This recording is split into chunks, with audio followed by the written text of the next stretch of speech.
بسم اللہ الرحمن الرحیم۔ آج انشاءاللہ الکریم نماز کی شرائط آپ ناظرین و سامعین کی بارگاہ میں عرض کرتا ہوں۔ نماز کی شرائط ہیں 6۔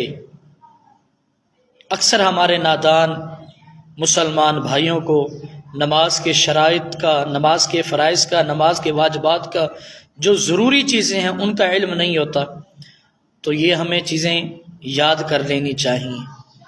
نماز کی شرائط ہیں 6۔ پہلی شرط ہے طہارت۔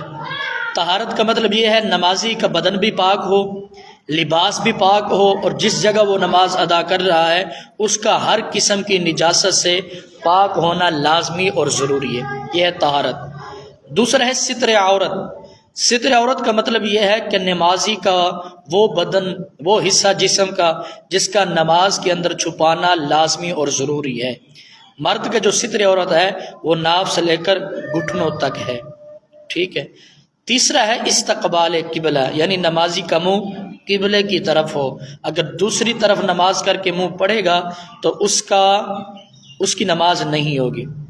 چوتھی ہے شرط وقت، یعنی جو نماز ادا کر رہا ہے اس کا وقت بھی ہو، یہ نہ ہو کہ وقت سے پہلے نماز ادا کر لے تو اس کی نماز نہیں ہوگی، کیونکہ شرط بھی نہیں پائی جا رہی، ٹھیک ہے۔ پانچویں ہے نیت، یعنی جو نماز ادا کر رہا ہے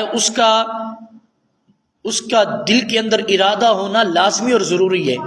نیت کی تعریف کیا ہے، نیت کی ڈیفینیشن کیا ہے؟ نیت کہتے ہیں دل کے پکے ارادے کا نام ہے، یعنی جو نماز ادا کرنی ہے اس کا دل کے اندر ارادہ اور نیت ہونا لازمی اور ضروری ہے۔ مثلا اگر ظہر کی نماز اگر ادا کرنی ہے تو دل کے اندر ظہر کا ہی ارادہ ہو، عصر اور مغرب کا نہ ہو، ورنہ اس صورت کے اندر نماز نہیں ہوگی۔ آخری شرط ہے تکبیر تحریمہ، یعنی اللہ اکبر کہہ کر نماز کو شروع کرنا۔ یہ تھی نماز کی 6 شرائط۔ اللہ تبارک و تعالی ہمیں نماز کے فرائض، نماز کے واجبات، نماز کی شرائط سیکھنے کی توفیق عطا فرمائے، آمین بجاہ النبی الکریم صلی اللہ علیہ وسلم۔